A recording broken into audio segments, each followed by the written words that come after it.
Dicen que quien no conoce la historia está condenado a repetirla. Eso pareciera estar pasando en Medellín. Lo grave es que a la historia que podemos revivir no es aquella en la que éramos la capital industrial de Colombia, sino aquella en la que éramos un infierno.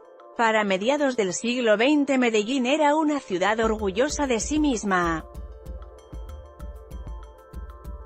Una ciudad casi idílica, planeada y con sentido social, con un gobierno eficiente y ordenado, líder en educación, industria y servicios públicos. Decía Daniel Samper Ortega en 1937, es la ciudad donde se vive con mayores comodidades y la que va a la cabeza del desarrollo industrial. Ella representa en Colombia, con relación a Bogotá, un papel semejante al de Nueva York con respecto a Washington. Las mejores fábricas del país son las de Medellín. A su sociedad de mejoras públicas ha enseñado civismo a las restantes ciudades de la nación. Su escuela de minas ha preparado los mejores ingenieros. Por último, sus hombres manejan todos los grandes negocios y sus escritores han creado una fuerte y excelente literatura autócrata. El desarrollo de Medellín no fue sin embargo un algo milagroso, sino el resultado de una intervención educativa sin precedente, impulsada por Pedro Justo Berrío hacia finales del siglo XIX y que implicó traer una delegación alemana para realizar una transformación curricular y un enfoque de cobertura que hizo énfasis en mujeres, niños y pobres. Los resultados pronto se hicieron evidentes. Medellín se puso a la cabeza de cobertura educativa a nivel nacional.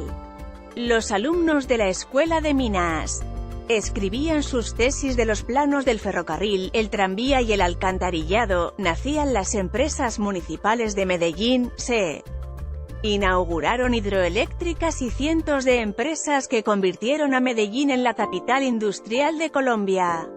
El 9 de abril de 1948 marcó el fin de ese periodo de crecimiento. El asesinato de Gaitán desató un periodo de violencia que causó la muerte de 300.000 colombianos y el desplazamiento de la quinta parte de la población nacional en tan solo 10 años. En ese periodo Medellín pasó de tener 350.000 a 772.000 habitantes. Esta migración fue mal gestionada, por decirlo menos. Grupos de exaltados ciudadanos se reunían en la plaza de Cisneros para hostigar a los emigrantes, a quienes acusaban del incremento de la violencia y la falta de empleo. La policía hacía batidas en los inquilinatos y hoteles de Guayaquil. Los jóvenes menores de 20 años eran los más perseguidos, las cárceles se desbordaron y las condiciones carcelarias empeoraron.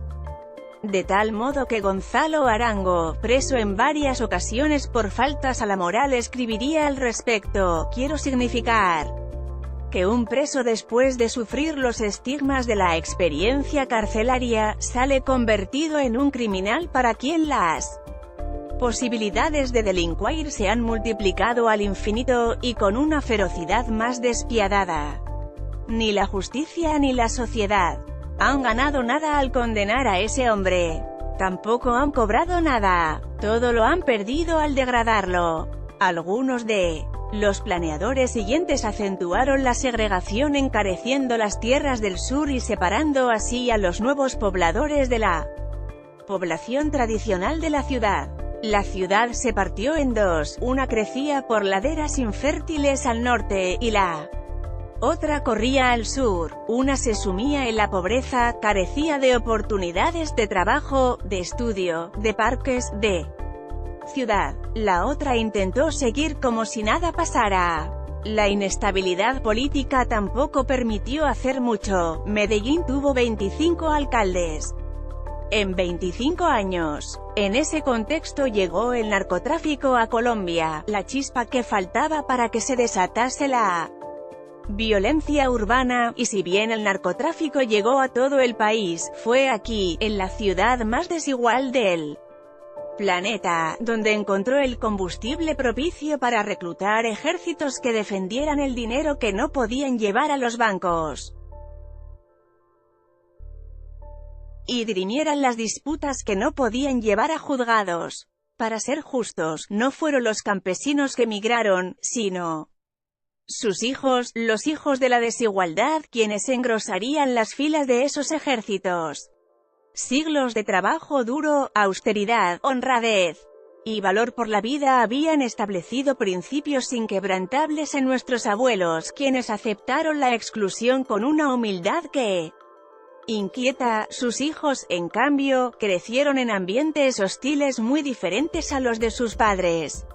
Bastaron unos centavos y un poco de importancia para que le entregaran sus vidas a los capos de la mafia. En 1978 la tasa de homicidios de Medellín superó por primera vez en su historia el promedio nacional y para 1991 alcanzaba los 371 homicidios por cada 100.000 habitantes. En su camino se perdieron más de 100.000 vidas, la mayoría de jóvenes, la mayoría de pobres, la mayoría de hijos de campesinos que emigraron por la violencia. Es por eso que preocupa el aumento, ya por tercer año consecutivo, de las cifras de homicidios. Medellín no puede dar por sentado que el problema está superado. Los índices de desigualdad todavía nos ubican como la ciudad más desigual, solo superada en el último año por Quibdó. Como diría Hannah Arendt en relación al holocausto nazi, hemos vivido el infierno y podemos vivirlo de nuevo. Las condiciones de desigualdad y segregación que dieron origen a la violencia están latentes. Es por eso que he sido feroz en mi crítica a la política de seguridad de la actual administración, y que pretende ser continuada por el Centro Democrático si gana la alcaldía este año.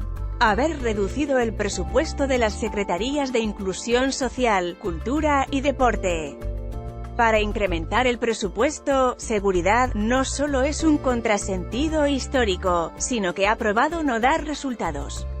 Estoy convencido de que la paz urbana es posible. Hay un pasado de valores y virtudes que aguarda en nuestro ADN un llamado a la cordura. Eso no significa renunciar a la autoridad, por el contrario, hay que hacer ajustes en la forma en que ésta se ejerce, privilegiar la inteligencia sobre la fuerza, invertir en tecnología de punta, inteligencia artificial y IoT para controlar el territorio, luchar contra la corrupción e implementar estrategias novedosas de gobernanza.